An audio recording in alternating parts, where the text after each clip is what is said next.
Salut, c'est Jordan et aujourd'hui on va voir 5 clés pour réussir sur Internet. Évidemment, il y a bien plus de clés que ça, mais aujourd'hui on va voir les 5 principales. Alors, la première, c'est qu'il faut être passionné. Pourquoi passionné et pourquoi pas forcément le meilleur? Tout simplement parce que tu n'as pas besoin d'être le meilleur pour réussir dans ton domaine. Ce qu'il faut, c'est être passionné, être curieux. Pourquoi? Parce que le chemin vers l'indépendance est très long et du coup si tu n'es pas curieux, si tu n'aimes pas ce que tu fais, tu risques d'abandonner en route. Tu n'as pas forcément besoin d'être le meilleur du meilleur, le fait d'être curieux va faire que tu vas t'améliorer de jour en jour et finalement tu finiras par être vraiment meilleur qu'au début. En aimant ton sujet, tu auras envie d'en apprendre plus et du coup tu vas forcément progresser. Alors que l'inverse n'est pas forcément vrai. Si tu es bon, excellent dans ce que tu fais, tu l'as peut-être été parce que tu t'es formé, mais parce que tu as été obligé. Si tu continues à répéter ce domaine encore et encore sur ce sujet et que tu es déjà bon, mais que tu n'aimes pas ce que tu fais, tu es voué à l'échec ou au moins à l'épuisement et peut-être à l'abandon. L'avantage d'aimer ce que tu fais, c'est que du coup, ce ne sera pas un fardeau à chaque fois ou une contrainte d'en parler. Tu vas donc continuer à en parler éternellement et tu vas t'améliorer dans ton domaine. Et c'est quelque chose que ton audience sentira et c'est aussi très bon pour la pérennité de ton business ou de ton activité. Tu le sais, il faut environ 1000 heures dans un domaine pour devenir un expert. Donc, si tu pratiques et que tu es passionné, il n'y a pas de raison que tu n'arrives pas à être excellent dans ton domaine et du coup, tu auras et quelque chose que tu aimes et quelque chose dans lequel tu es bon et ton audience le saura. C'est vraiment, là, avec ça, tu peux gagner sur tous les tableaux. En deux, ce que tu dois faire, c'est chercher des nouvelles méthodes qui fonctionnent. Souvent, alors attends, je vais mettre nouvelle méthode. Souvent,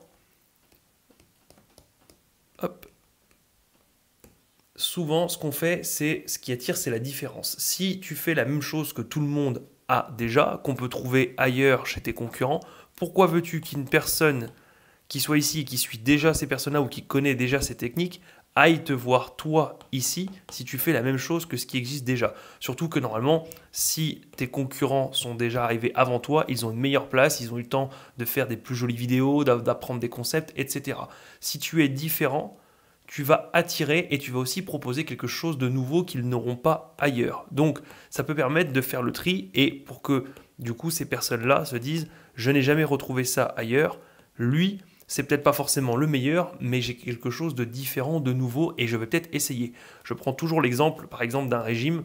Si une personne ici propose un régime à base de viande, comme le régime du camp, si ici la personne propose un régime qui est déjà vu, déjà connu, et ici aussi, elle les a peut-être déjà essayés et ça a peut-être déjà échoué avec elle. Le gros avantage, c'est que si tu proposes quelque chose de nouveau, tu n'es peut-être pas le meilleur, tu n'es peut-être pas le plus reconnu, mais si cette personne a déjà échoué auparavant avec les précédents régimes, il n'y a pas de raison qu'elle ne se laisse pas tenter avec toi, puisque si vraiment son surpoids est un fardeau pour elle, le fait que tu proposes quelque chose de nouveau sera forcément attractif.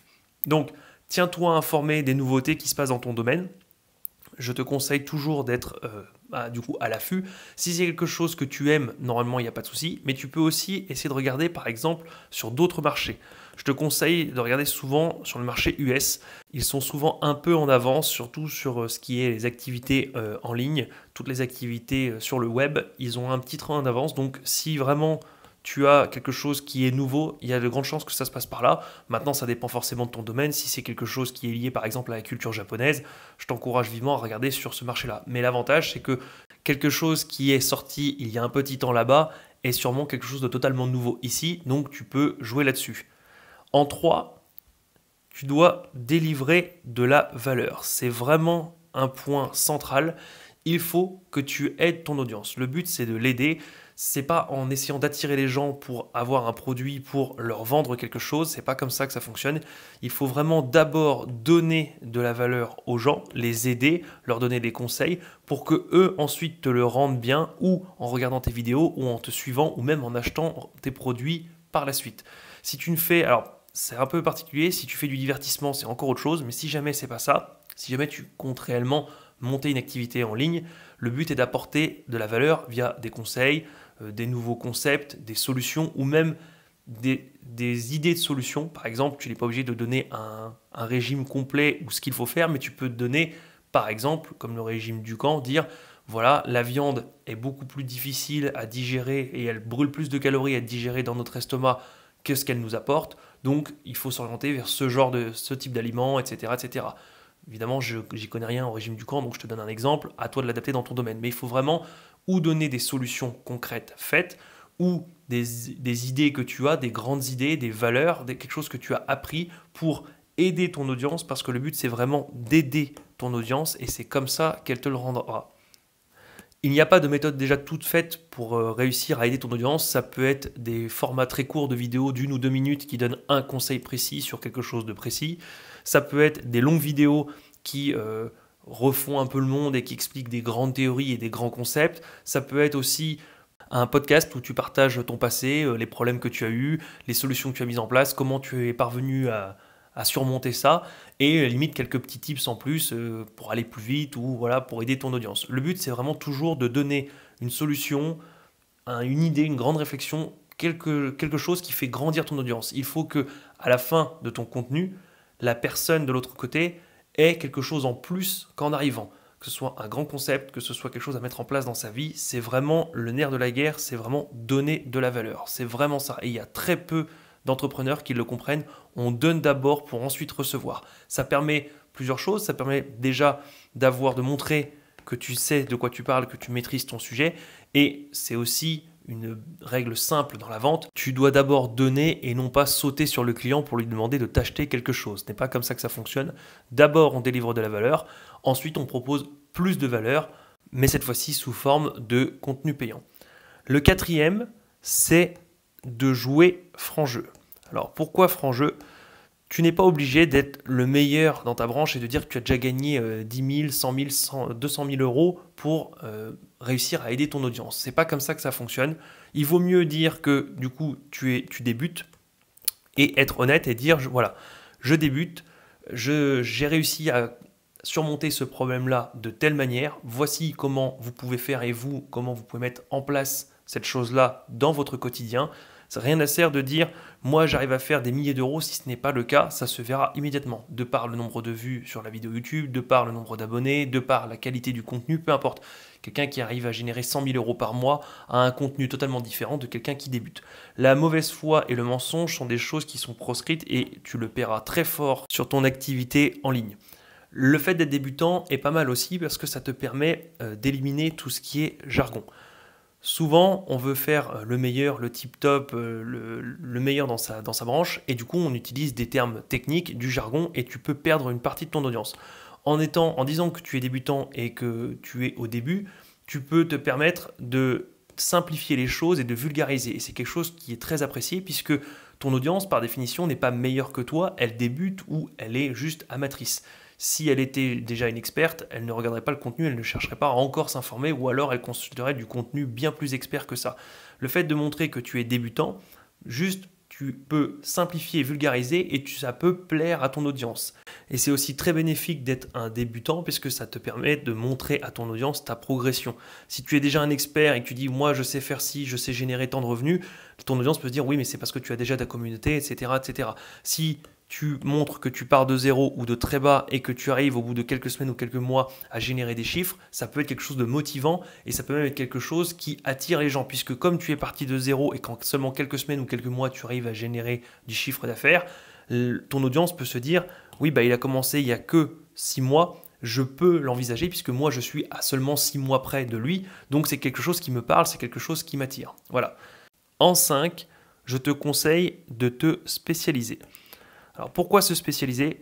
Ça va directement à la suite de la stratégie océan rouge, océan bleu. L'inconvénient, quand on veut faire quelque chose au tout début, on veut appâter un maximum de monde et du coup, on n'hésite pas à se mettre le plus large possible pour avoir le maximum de vues et d'audience. C'est une erreur. Je prends souvent l'exemple du sport. Si tu veux faire quelque chose sur le sport, les programmes sportifs, régime minceur, etc., bref, la remise en santé, pas forcément le sport, mais juste avoir une meilleure santé, tu peux l'aborder via les sports, les régimes, etc. Si tu te dis, je fais absolument juste une remise en santé pour tout le monde, tu vas être directement en concurrence via des coachs qui sont là depuis longtemps, contre des régimes connus comme le régime du camp et plein d'autres régimes, contre tout un tas de choses, tout un tas de concurrents qui sont ici. Or, si tu prends par exemple du sport pour les personnes âgées et qui veulent le faire à domicile parce qu'elles ne veulent pas aller dans les salles de sport parce que ou elles n'ont pas le temps, ou elles n'ont pas envie de se sentir ridicules, ou alors parce qu'elles n'ont pas les moyens, peu importe, tu cibles extrêmement ton audience et du coup, il y a fort à parier qu'elle n'ait pas trouvé son bonheur dans les autres contenus qui sont là. Puisque si les autres contenus ne parlent pas ça ou ne sont pas adaptés à elle, elle trouve chez toi quelque chose qu'elle n'a pas vu. On rejoint un petit peu le fait de se démarquer en se différenciant. Même si là, le but n'est pas de se différencier des autres, le but est de se spécialiser, ce qui est un tout petit peu différent. Mais le fait de se spécialiser implique effectivement que tu auras moins d'audience, moins de vues, tu feras moins le buzz sur les réseaux sociaux. Mais ce que tu cherches à faire, c'est pas générer un maximum de vues sur les réseaux sociaux, c'est vivre de ton activité. Et pour ça, si tu te spécialises, tu peux attirer une audience qui jusqu'à maintenant n'était pas intéressée. Parce que les produits des concurrents ne parlaient pas de ça, ou peu importe, mais l'avantage c'est que du coup tu te situes sur un segment bien précis. L'avantage c'est que tu réduis aussi drastiquement le nombre de tes concurrents, puisque si par définition tu cibles, tu réduis le champ d'action et tu réduis donc le nombre de concurrents. Ça peut te permettre de pratiquer des prix plus élevés ou même juste d'avoir un ou deux concurrents et d'être tout de suite beaucoup plus visible. Si sur Internet tu te spécialises dans justement les programmes de sport pour personnes âgées, il y a peu de chances que tu aies des milliers de concurrents en face. Si tu n'as que 3 concurrents, eh bien, il y a 3 concurrents et toi sur tout le marché francophone, tu as plus de chances d'être visible et de faire ta place. C'est vraiment quelque chose de très bien de spécialiser, contrairement aux idées reçues. L'avantage aussi, c'est que tu montes en compétences bien plus rapidement. Quand tu n'as pas tout un domaine à apprendre, mais que une sous-niche, ça te permet d'avoir un domaine sur lequel tu te focalises, tu as beaucoup moins d'informations à emmagasiner et tu peux vraiment te concentrer sur cette niche et vraiment te démarquer des autres puisque tu deviens réellement un spécialiste. Ça te permet de décoller aussi bien en termes de connaissances qu'en termes de réputation et également en chiffre d'affaires. Donc c'est vraiment une clé qui te permet d'aller loin et de rendre ton activité pérenne. Voilà, c'est tout pour aujourd'hui pour ces 5 clés-là. J'espère que ça t'aura aidé. Moi, je te dis à la prochaine. Salut!